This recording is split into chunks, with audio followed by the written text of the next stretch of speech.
വൈകുന്നേരത്തെ ചായക്കും കുട്ടികളുടെ ലഞ്ച് ബോക്സിലും ഒക്കെ വെക്കാൻ പറ്റുന്ന നല്ല അടിപൊളി ഈവനിങ് സ്നാക്കാണ് കാണിക്കുന്നത്.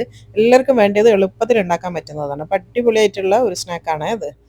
അപ്പോൾ ആദ്യം തന്നെ ഞാനിവിടെ 2 മുട്ട എടുത്തിട്ടുണ്ട്. ഒരു പാത്രത്തിലേക്ക് ഇട്ട് കൊടുക്കുന്നുണ്ട്. അതിലേക്ക് ഒരു 2 ടേബിൾ സ്പൂൺ മെൽറ്റ് ചെയ്ത ബട്ടർ ചേർക്കുന്നുണ്ട്. 1 ടീസ്പൂൺ വാനില എസൻസും പിന്നെ 1/2 കപ്പ് പഞ്ചസാരയും പിന്നെ 1/2 ടീസ്പൂൺ ഉപ്പും കൂടെ ചേർത്ത് കൊടുക്കുക. പിന്നെ 1 ടീസ്പൂൺ ബേക്കിംഗ് പൗഡറാണ് കേട്ടോ നമ്മൾ കേക്കിലൊക്കെ ചേർക്കുന്നത്. അതെല്ലാം കൂടെ നന്നായിട്ട് ആ ഒരു പഞ്ചസാര ഒന്ന് മെൽറ്റ് ആകണ വരെ മിക്സ് ചെയ്ത് കൊടുക്കുക. അതിന് ശേഷം ഇതാ ഒരു 1/2 കപ്പ് പാലും കൂടെ ചേർത്ത് കൊടുക്കുന്നുണ്ട്.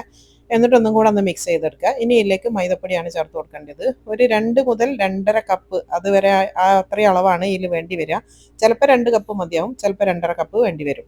അതിങ്ങനെ പകുതി പകുതിയായിട്ട് ചേർത്ത് കൊടുത്താൽ മതി കേട്ടോ. ആദ്യത്തെ പകുതി ചേർത്തിട്ട് നന്നായിട്ടൊന്ന് മിക്സ് ചെയ്ത് കൊടുക്കുക. അതിന് ശേഷം ബാക്കി പകുതിയും കൂടെ ചേർത്തിട്ട് നന്നായിട്ടൊന്ന് മിക്സ് ചെയ്തെടുക്കുക. എനിക്കിവിടെ 2.5 കപ്പാണ് ആവശ്യമായിട്ട് വന്നത് കേട്ടോ.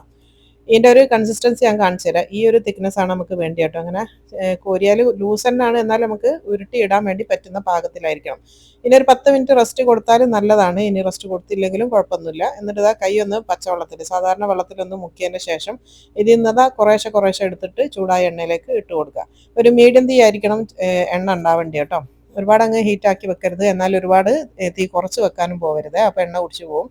അപ്പോൾ അതാ ഒരു മീഡിയം തീയിൽ ഇട്ടിട്ട് നന്നായിട്ട് ഇതിനൊന്ന് വേവിച്ചെടുക്കുക. പെട്ടെന്നാവും കേട്ടോ. ഒരു ഭാഗം ഒന്ന് ബ്രൗൺ ആയി കഴിഞ്ഞാൽ തിരിച്ചിടുക. ചിലതൊന്നും തിരിച്ചിടണ്ടില്ല, അത് താനേ അതിങ്ങനെ മറിഞ്ഞ് കിട്ടും കേട്ടോ. അത് സ്വന്തം തന്നെ ഇങ്ങനെ മറിയും, കണ്ടില്ലേ?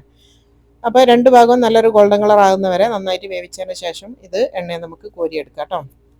നല്ല ക്രിസ്പിയാണ് പുറം ഭാഗം, എന്നാൽ നല്ല സോഫ്റ്റാണ് ഉൾഭാഗം കേട്ടോ. നമ്മളൊരു കേക്കിൻ്റെ ഒരു ടേസ്റ്റാണിത്, എന്നാൽ കേക്ക് ഉണ്ടാക്കേണ്ട ഒരു ബുദ്ധിമുട്ടും ഇല്ല. പെട്ടെന്ന് ഇൻസ്റ്റൻ്റ് ആയിട്ട് ഉണ്ടാക്കാൻ പറ്റുന്നതാണ്. എല്ലാവർക്കും ഇഷ്ടമാവും. അടിപൊളിയാണ് കേട്ടോ. എല്ലാവരും ട്രൈ ചെയ്ത് നോക്കിക്കോ. ഇതുപോലുള്ള ഒരുപാട് ഈസി ആൻഡ് സിമ്പിൾ റെസിപ്സ് എൻ്റെ യൂട്യൂബ് ചാനലുണ്ട്. അപ്പോൾ ലിയാൻസ് കിച്ചൺ ഒന്ന് ഫോളോ ചെയ്യാൻ മറന്നു പോവണ്ട. ഒന്ന് ചാനൽ ഒന്ന് വിസിറ്റ് ചെയ്ത് നോക്കിയാൽ മതി. നിങ്ങൾക്ക് ഇഷ്ടം പോലെ ഇതുപോലത്തെ റെസിപ്പികൾ കിട്ടും കേട്ടോ.